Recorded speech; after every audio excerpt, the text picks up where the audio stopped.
le jour où mes cheveux vont arriver à cette taille-ci, Seigneur, je serai instoppable.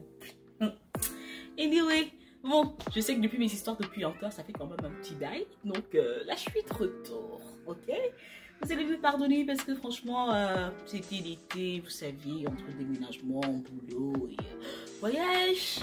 J'étais pas vraiment dans le bon esprit pour faire des vidéos pour vous et tout, vous expliquer les choses. Donc, comme pour vivre les trucs, pour que je puisse vous parler de certaines choses, il faudrait que je les ai expérimentées moi-même.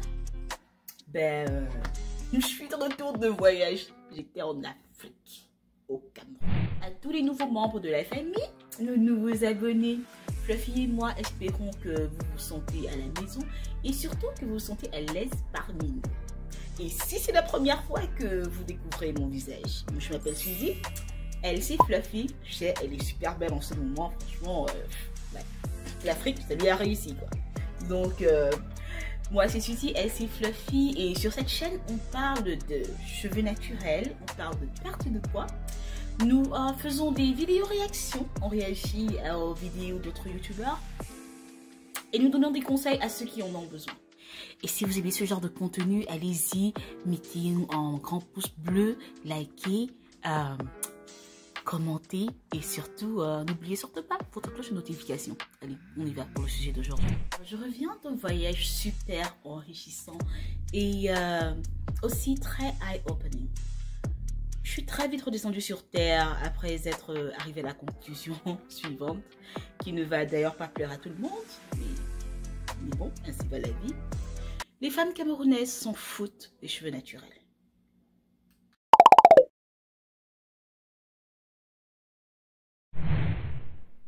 Ok, de ce que j'ai pu observer, une grande partie des femmes africaines, généralisation oblige, parce que bon, au Cameroun, il n'y a pas que les Camerounaises qui y vivent, on a des Ivoiriennes, on a des Béninoises, la majeure partie des femmes africaines que j'ai pu rencontrer ont un problème avec la nature de leurs cheveux. Elles ont du mal à accepter la nature de leurs cheveux. Et ça s'explique par de nombreux facteurs. Et 3 facteurs que j'ai tirés, pour moi, qui étaient les plus criards, c'était le niveau de représentation, ou bien le niveau ou manque de représentation, l'investissement en temps et en argent, et définitivement le niveau d'aliénation que les femmes africaines subissent à cause des standards de beauté qui leur sont imposés et qui très souvent ne sont même pas les leurs. Le cheveu naturel devrait être la norme en Afrique pour les femmes africaines, mais c'est très difficile pour nous de nous retrouver parce que les médias auxquels nous sommes exposés, les médias que nous consommons sont très westernized, très westernized. C'est-à-dire, nous sommes africains, mais nous consommons plus européens. Nous nous identifions très souvent à des cultures qui ne sont pas les nôtres et ça se voit aux médias que l'on consomme, à ce qu'on regarde à la télé. 2 femmes sur 3 au Cameroun regardent les telenovelas. Et laissez-moi vous dire, les telenovelas très rarement vont choquer des femmes noires avec des cheveux crépus. Elles ont plus tendance à, comment dire, montrer la beauté latine, la beauté hispanique, parce que très souvent, ce qu'on nous montre, ce sont des femmes déjà blanches. Ce sont des femmes blanches, des femmes latino, avec des cheveux, de longs cheveux blonds, soyeux, silky, avec de belles boucles. Et ce n'est pas nécessairement notre réalité à nous, les femmes africaines. Donc très souvent, ça se répercute sur notre day-to-day living, la manière dont on vit au jour le jour. Vous verrez beaucoup de femmes se procurer des perruques, se procurer des weaves, qu'on appelle ça encore des... j'oublie le nom en français, des greffes, voilà. Mais très rarement, vous verrez des femmes arborer des afros, des greffes ou des perruques qui sont très proches de la texture de leurs cheveux. Et pour moi, ceci n'est qu'un avis. Quand vous regardez des séries, j'arrive au Cameroun, j'ai découvert la série... Madame, Monsieur, une série, comment dire, dans le concept, la série est africaine. Mais dans l'exécution, c'est tout ce qu'il y a d'européen. Donc, vous voyez la manière de se vêtir, la manière dont on se vêtit, la manière dont on se coiffe. Toutes les actrices, pour la plupart, ont des greffes qui sont longues jusqu'aux fesses, de couleur très souvent. La manière dont elles sont habillées, c'est vraiment en mode européen. Erreur de ma part parce qu'elles ont actuellement de jolies tenues africaines pour la plupart. Et ce sont des choses qui devraient nous pousser à nous poser des questions. Pourquoi est-ce que nous avons tendance à vouloir imiter tout ce qui n'est pas de nous? Parce que des longs cheveux lisses, ce sont des phénotypes européens ou disons américains si vous voulez. Bon, les Américains viennent d'Europe, donc on va dire c'est du type européen. Et franchement, ça m'a un petit peu choquée. Ça m'a un petit peu choquée parce que même ma propre mère avait un problème avec le fait que je me balade avec mes cheveux en afro.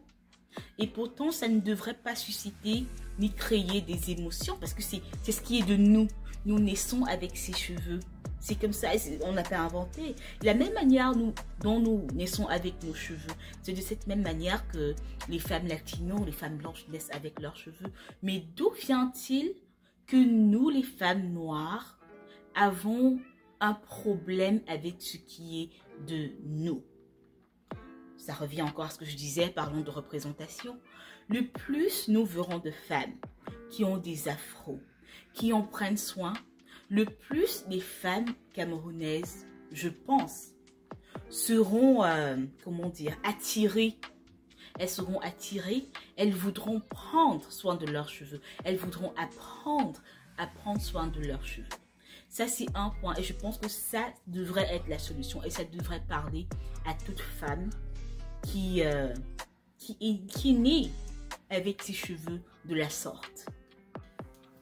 J'entends souvent des femmes dire « Oh, les cheveux naturels, c'est pas pour tout le monde. » Mais sachez que si vous êtes africaine, cheveux naturels là, c'est naturel là, ça sort de ton crâne comme ça. Donc, c'est pour toi. Maintenant, l'entretien et la maintenance des cheveux naturels, par contre, c'est pas pour tout le monde.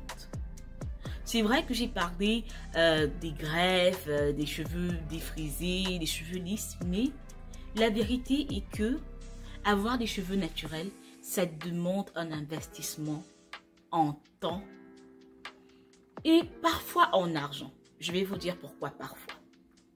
Avoir des cheveux naturels, c'est pas aussi difficile que vous pensez. Avoir de longs cheveux en santé, ce n'est pas aussi difficile que les gens veulent faire croire. Ça prend du temps. On ne va pas se mentir, ça prend du temps. Ça prend du temps parce que nos cheveux ont besoin d'une attention différente que les autres cheveux. Nos cheveux ont besoin d'être hydratés constamment. Nos cheveux ont besoin d'être protégés constamment. Je ne dirai jamais que la greffe, on doit, comment dire, annuler la greffe. La greffe a sa place. La greffe a sa place et ça s'adapte au mode de vie de tout un chacun.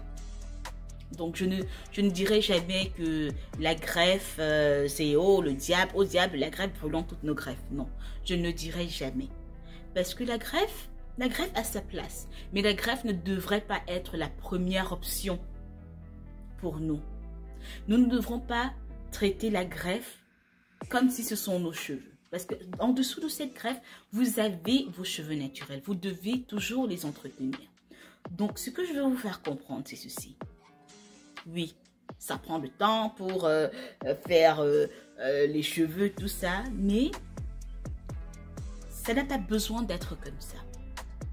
Vous n'avez pas besoin d'avoir une routine capillaire qui vous prend 10 étapes. Non. Moi, je fais mes masques. Je fais beaucoup de choses pour mes cheveux. Donc, comme j'étais en train de dire, avant que nous soyons interrompus, vous n'avez pas besoin de 10 étapes pour vos wash day ou bien pour vos routines capillaires. Moi, quand je fais mes masques, mes shampoings, tout ça, je fais parce que je suis passionnée par ça. Je suis passionnée par tout ce qui est cheveux. J'aime prendre soin de mes cheveux. Pour moi, c'est comme une thérapie. Mais pour d'autres personnes n'ont pas le temps pour ça. Donc, ce n'est pas, comment dire, ce n'est pas aussi long que vous pensez, ce n'est pas aussi coûteux qu'on veut vous faire croire. Vous pouvez faire pousser vos cheveux avec 2 ingrédients. 2. Si vous voulez une vidéo pour ça, faites-moi savoir. Je vous dirai quels sont les deux ingrédients dont vous aurez besoin pour faire pousser vos cheveux. Vous pouvez faire pousser vos cheveux avec 2 ingrédients. Tout ce dont vous avez à faire, c'est juste le maintien et la protection. Donc, le cheveu naturel n'est pas comme les gens pensent. Et je pense quand même qu'il y a suffisamment d'articles, de vidéos, de recherches sur le cheveu naturel pour vous convaincre. Ça n'a pas besoin d'être aussi long, ça n'a pas besoin d'être extraigné, si c'est un mot français. Ça n'a pas besoin d'être comme ça. Et pour des raisons qui me sont vraiment inconnues, je ne sais pas pour quelle raison, les coiffeuses ne sont pas aptes. Elles sont, je vais pas dire le mot incapable, mais beaucoup de coiffeuses ne sont pas capables de prendre soin des cheveux naturels. Et c'est quasi incompréhensible dans un pays où plus de la moitié des femmes et des enfants, des hommes, ont cette texture de cheveux. Ça, c'est quelque chose qui m'a vraiment, non seulement choquée, mais ça m'a franchement, je sais même pas quoi dire. J'ai visité un salon de coiffure et je vous assure, si vous voulez l'histoire, dites-le en commentaire. Je ferai un story time parce que franchement, c'était digne d'un film d'horreur. Et oui. En 3e position, je voulais parler des standards de beauté auxquels nous sommes soumis en Afrique.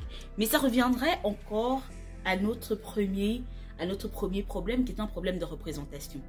Quand vous vous baladez dans la ville de Yaoundé, vous verrez beaucoup d'affiches, vous verrez beaucoup de billboards. Et donc, sur plus de la moitié des billboards, 9 billboards out of 10, c'est une femme soit blanche ou une femme qui a des caractères plus ou moins de phénotype européen. C'est généralement une femme blanche avec de longs cheveux.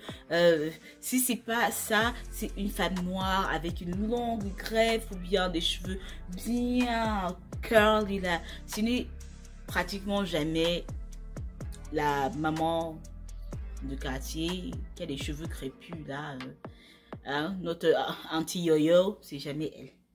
Donc, et ça par contre, ça me ramène à quelque chose de très important qui m'a beaucoup choqué au Cameroun, le blanchiment de la peau. Mais ça, c'est un sujet que je vais aborder dans une autre vidéo pour ne pas rendre celle-ci plus longue qu'elle ne devrait être. Le blanchiment de la peau. Et je vous assure que jusqu'aujourd'hui, je ne sais pas comment aborder ce sujet parce que c'est un sujet qui est beaucoup plus profond que ce que l'on croit. C'est un sujet qui a... Je vais garder ça pour une prochaine vidéo et on en parlera. Bon, c'était Suzy Fluffy. Si vous avez aimé la vidéo et franchement, j'aimerais savoir ce que vous pensez. Qu'est-ce que vous pensez est le problème fondamental des femmes africaines et du cheveu naturel? Qu'est-ce que vous pensez doit être la solution? Qu'est-ce qu'on peut apporter aux femmes pour qu'elles puissent prendre conscience de ce qu'elles sont, de qui elles sont? Parce que quelque part, on a l'impression qu'on ne sait pas qui on est. Donc, d'après vous, qu'est-ce que vous suggérez? Qu'est-ce que vous pensez qu'on devrait faire pour pouvoir aider nos sœurs qui ne sont pas encore, elles ne sont pas encore prêtes à s'accepter elles-mêmes, à accepter leurs cheveux naturels? Laissez-nous des commentaires. C'était Suzy Fluffy, nous vous aimons. Aimez-nous aussi. C'est abonné.